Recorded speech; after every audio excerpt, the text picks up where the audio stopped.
Common class कैसे आप सब। उम्मीद है कि आप सब खैरियत से होंगे।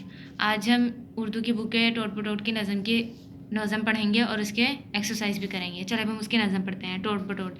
एक था लड़का टोट बटोट, अम्मी बोली बेटा आओ, शहर से जाकर लड्डू लाओ।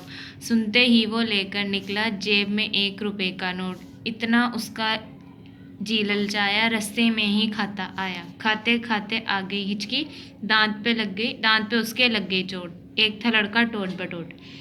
चले हम उसकी एक्सरसाइज करते हैं। सबसे पहले मश्क में है लफ्ज़ बनाएं। हमने इनको इकट्ठा करके लिखना है। ये लफ्ज़ है एक, अलिफ, ये काफ एक। दूसरा हमारा लफ्ज़ है लड्डू, लाम डाल लड डाल वडू, लड्डू। अगला हमारा लफ्ज़ है शहर, शीन है शह, हेरे हर, शहर। सबसे आखिरी हमारा लफ्ज़ है हिचकी, हेचे हिच, काफ छोटी की, हिचकी। अब हम नीचे करेंगे। नीचे दिए हुए अल्फाज देखें, इनको नज़में लिखें। टोट बटोट ने दाल पकाई, यहाँ पे आएगा लफ्ज़ पकाई, पे काफ अलिफ का, हमज़ा छोटी पकाई।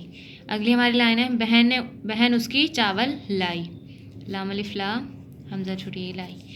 अम्मी अब्बू बहन और भाई, बे है अलिफ हा, हमज़ा छोटी।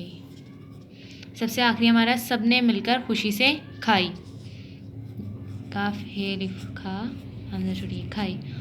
उम्मीद करती हूँ कि आपको इसकी वजह से समझ आई होगी। अल्लाह हाफिज़।